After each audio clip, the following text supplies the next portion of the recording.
गुरुजी हाँ चला संतन लगाई तो ठीक बा ले आया भूत चार कोना तनी बांध तो तू चला लहराओ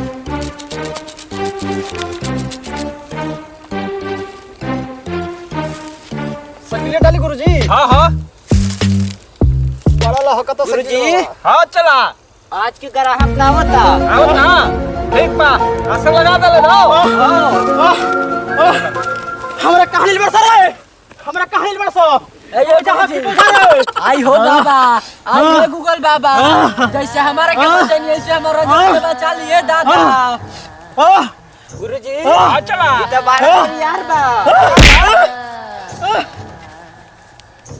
बाबा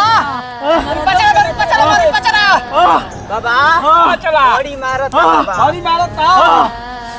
हाँ चला मारी बचा करे के तरीका बारी कर सता भूत पिशाच प्रेत धोखा फिर दे तोरा के धोखा आई है गूगल बाबा हमारे पास ननद कहत रही कि ते जिंदगी में बांझे रहबे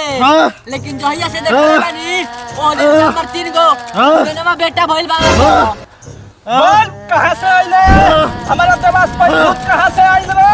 पियनिया बगैचा के होशियारा स्टेशन करे बोल स्टेशन के ए बाबा हाँ चला ऐसा करे के झाल ढोलक सुनाई का मारी बचा रहा तो मत ना जाइब रे हम ना जाइब झाड़ झरौनी पार परौनी नीम का पतई हम चिमैनी ई कहाँ से आइल रे बोल बक्सर के सिखवस की आरा करे हम ना जाइब रे हम ना जाइब अरे असले जबाना बबुआ खोलिए दोना सुगाना जी ओहो ओहो ना जाइब रे एकरा कबारिए के दमे दम ले हम आई है गूगल बाबा हमारा जो वर्ड पर के बोला ताने हे बाबा इनका के हम बचाइए दादा ना जाइब बाबा ना बचा रहा मैं समारी तोरा के मुंह रुकावा औरी बो तालावा देबो बबुआ जी ओहो ओहो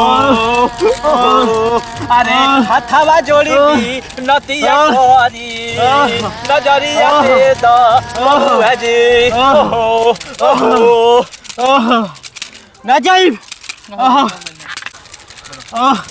खबर दो कहाँ से आइले रे बताओ ना जाइब मैदान फिरत रहे गाना बजावत रहे हाँ बजनुआ आइबे कि नहीं बे अच्छा लागत है बाबा एकर नाम मजनुआ बोल चला मजनुआ भूत बजा तला सना दानत नहीं कस बनाई बचला बोल एकरा के छोड़ के जाइबे कि ना जाइब ना जाइबे ना कबार दबे हबे तोरा के सर रे जाइबे ना हबे सीधा दे बोल जाइबे कि ना जाइबे ना जाइब ना जाइबे ना चला पीछे से आओ गुरुजी ना जाइब बोल जाइबे कि ना जाइबे ना जाइब छिया बोल के जो छिया बोल के ना जाइब बोल के जो छिया ना बोल के जाइब बोल ना बोलो ए डाल ले रे ए बाबा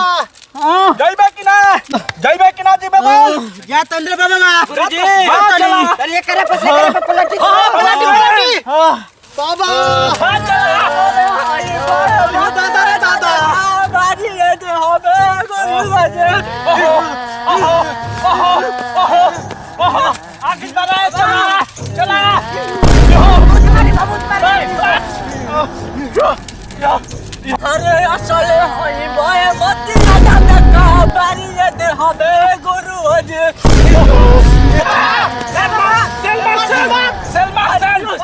सेल्मा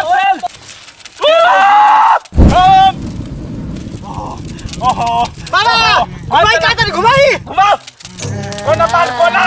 दोसर चढ़ाई कर देले बाल कोना बाल आज घर के बिना लगले ना छोड़ो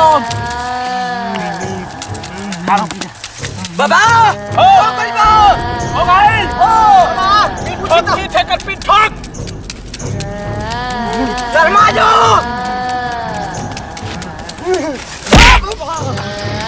चला लागत है भूत हमारी के बॉस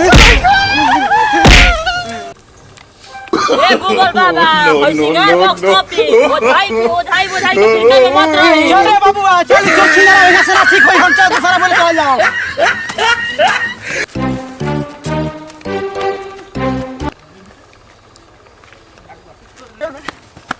गुरुजी ठीक बानी नो थोड़ी महाराज ओझाई बुझाई ना कटार मुड़ी एक ठा हो जाए। हां बाबा भागल जाओ ई सब के खाना में चल हम के कटार के पर गोली जा।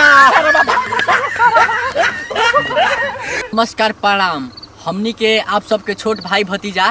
एगो कॉमेडी बनाओ तनी जा जौना के चैनल के नाम बा भोजपुरी किंग। त आप सब पर लाइक शेयर कमेंट जरूर करब। हर हर महादेव। लाइक सब्सक्राइब करना ना भूले और बेल आइकन को दबाना ना भूले।